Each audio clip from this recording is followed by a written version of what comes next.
Welcome to Satisfactory, the game that scratches that inner itch for perfection. You know, the one that makes you want to have everything look smooth and neat. Just look at that early access launch trailer. Ah, so perfect.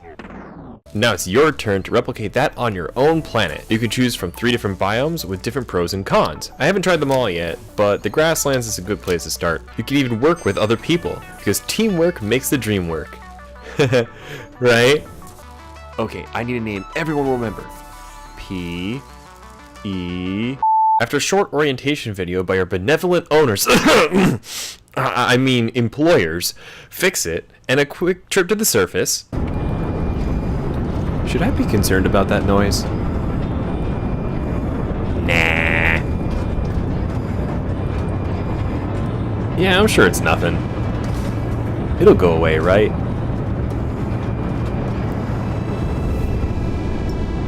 You'll find yourself on a beautiful planet, ripe for development. Remember, efficiency first. Godspeed.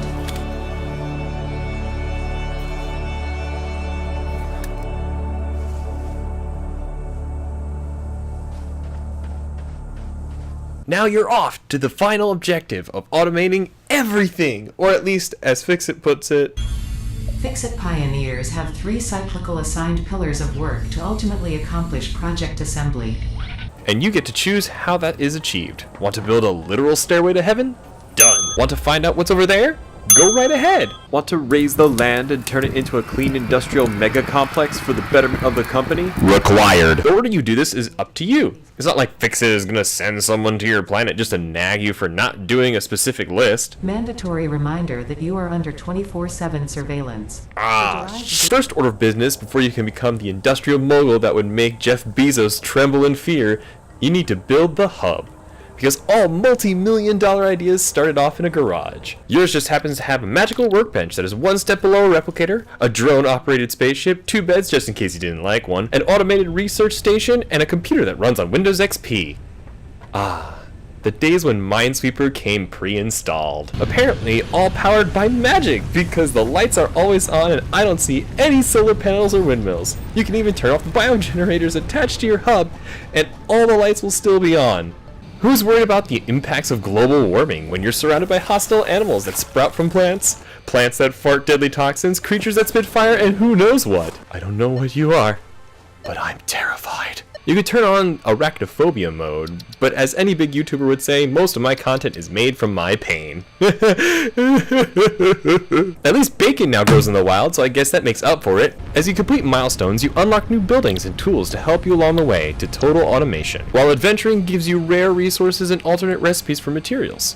The stuff you find adventuring can also unlock cool items like the parachute that makes falling way safer and a portable scanner that can locate any piece of wild bacon within 200 meters of you. While not all the rare items you will find have a purpose yet, the game is still in beta, so I wouldn't worry about it, especially when they remind me of my childhood. I strongly advise you to harvest this specimen. Yes, I will pick up the S of coolness. This object emits alpha radiation. The material has hydrophobic properties and contains pockets of plutonium, according to scans. Wait, what? Handle carefully. Further analysis required to determine application. I'm excited to see what these items will bring to the game, as they already look neat and stand out from the rest of the environment. Though the best part about adventuring is finding crash sites. Turns out you aren't Fix-It's first attempt at a planet-sized Louisiana purchase. At these crash sites, you will find pods, which have a requirement before they will open. The black box contained inside can be researched back at Fort Kickass for some sweet alternative recipes. So far I found that they all essentially give you better ways to produce a specific item, such as manufacturing 3 reinforced plates at once. Though the recipe doesn't make it clear until after you've completed the milestone. Trust me, these recipes are all meant to help your efficiency, which by Rocky Mountain ice cream is hard. You'll first unlock the efficiency controls once you find your first slugs, and give them up to the research gods. One quick milestone later, and you will unlock the most powerful tool in your entire arsenal. A slider. This is where the riveting gameplay comes in.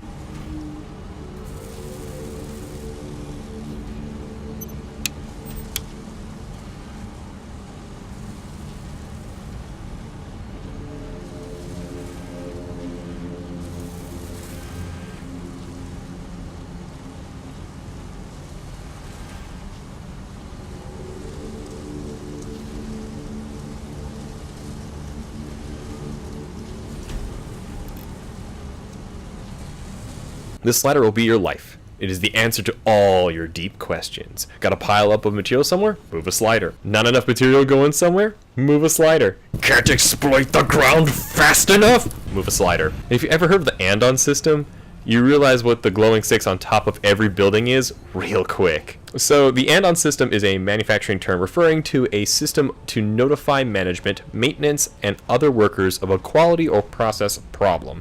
In regular people terms, if the light isn't green, something is wrong. But don't worry too much about getting it right on your first planet. It took me 3 tries to get to a point where I had production sort of working smoothly. People pay hundreds for a class to learn this lighty thing, and I'm here sitting on my butt playing a video game that cost me $30 learning it on the fly. I'm practically a pro!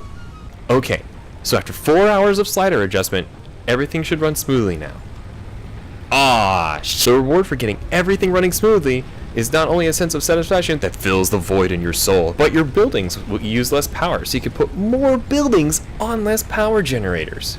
Speaking of power, with Fixit's takeover of Exxon and BP, you can mine power straight from the ground and shove it right into your machines without worrying about the consequences from the space EPA. Smells like success. But no joke, power is key to making this whole operation a success. My advice, rush for coal, because once you do that, you no longer need to pick up every plant just to keep your buildings running. Now you're single-handedly raising forests because they're in the way. Wait, am I the bad guy in this game? As much as it may sound like I'm harping on this game, it is fun and totally worth checking out. Plus, I didn't want to spoil some of the really cool high-tier stuff. You should have to go find that out on your own. The only thing I'm going to end on is the space elevator. Its massive cost does not let down. The sheer size just makes you go, whoa. Not to mention the fact that the milestone menu in it has its own animation, which almost puts slapping a big red button to shame. Almost.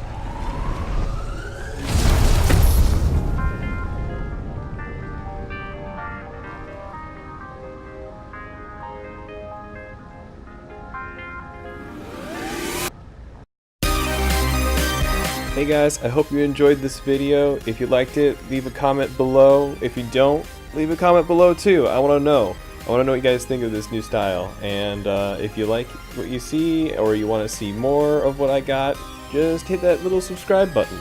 Maybe even ding-a-ring-a-ring that bell. See you guys in the next one. Bye.